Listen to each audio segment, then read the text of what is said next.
அஸ்ஸலாமு அலைக்கும். உங்கள் பீமாசன் சமையல். இன்றைக்கி நம்ம ஒரு முட்டை குழம்பு வைக்க போகிறோம். எப்படி வாங்க பார்க்கலாம். தேங்காய், சோம்பு, வெங்காயம், முந்திரி பருப்பு, தக்காளி இவ்வளோ அரைச்சிட்டு வந்துட்டேன். ஒரு சட்டி வச்சு 2 ஸ்பூன் எண்ணெய் ஊற்றியாச்சு. அதில் பட்டை, ஏலக்காய், கிராம்பு போட்டாச்சு. பிரிஞ்சி இலை இருந்தால் நீங்கள் போட்டுக்கிடுங்க. இப்போ வெங்காயத்தை போட்டுட்டோம். வெங்காயம் நல்லா வதங்கணும். 2 தக்காளி அடித்து வச்சுருக்கோம். இப்போ இஞ்சி பூண்டு 1 ஸ்பூன் போட்டாச்சு. நல்லா வதங்கின ஒன்று பச்சை மிளகா 1 போட்டாச்சு. கருவேப்பிலை போட்டாச்சு. அரைச்சி வச்ச தக்காளி பச்சை வாடை போகிற வதக்கிக்கிட்டு மஞ்சத்தூள், தனி மிளகாத்தூள் 1 ஸ்பூனு, 2 ஸ்பூனு தனியாத்தூள்,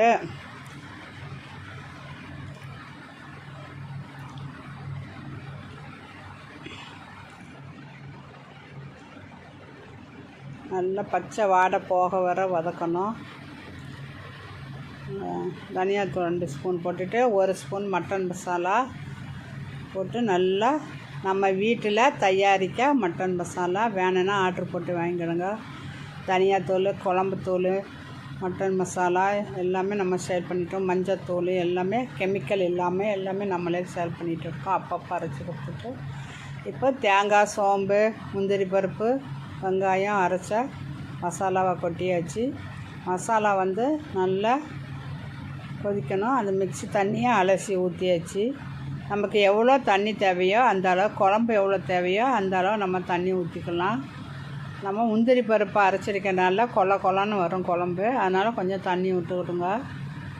மிளகாத்தூள், தனியாத்தூள், மட்டன் மசாலா, மஞ்சத்தூள் போட்டு தேங்காய் போட்டு நல்லா கொதிக்க விட்டுறோம். இப்படி கொதித்தா முந்திரி பருப்பு அரைச்சா நல்லா பொங்கி வரும். நம்ம மூடி வச்சிடக்கூடாது, திறந்தே இருக்கணும். நல்லா கொதி வந்த பிறகு சிம்மில் வச்சா அப்படியே அமிங்கிரும். இப்போ பாருங்கள், சிம்மில் வச்சாச்சு, அமிங்கிடுச்சு. இப்போ நம்ம மூடி வைக்கலாம். பச்சை வாசனை போக வர நம்ம மூடி வச்சுக்கிட்டு அப்புறம் முட்டையை உடச்சி ஊற்றணும். ஈஸியாகவே செஞ்சிடலாம் இந்த குழம்பு. என் சேனலுக்கு சப்ஸ்கிரைப் பண்ணுங்கள், லைக் பண்ணுங்கள், ஷேர் பண்ணுங்கள், சப்போர்ட் பண்ணுங்கள்.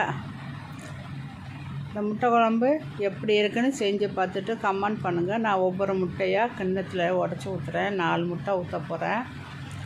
இது நம்ம வீட்டில் புரோட்டா போட்டு அதுக்கு தொட்டுக்கிறதுக்காக முட்டை குழம்பு. யாருக்காவது புரோட்டா போடுறது எப்படின்னு தெரியணுன்னா கமெண்டில் கேளுங்க, சொல்லித்தரேன். ஒவ்வொரு முட்டையாக உடச்சி ஊற்றிட்டு அப்படியே மூடி வச்சிடணும். ஏன்னா முட்டை உள்ளே கெட்டி போயிருக்கும், நமக்கு தெரியாதானா கிண்ணத்தில் வச்சு அப்படியே ஊற்றிடணும். 4 முட்டை ஊற்றிச்சு. இப்படி முட்டை குழம்பு வைக்கிறதா இருந்தால் சட்டி அகலமாக இருக்கணும்.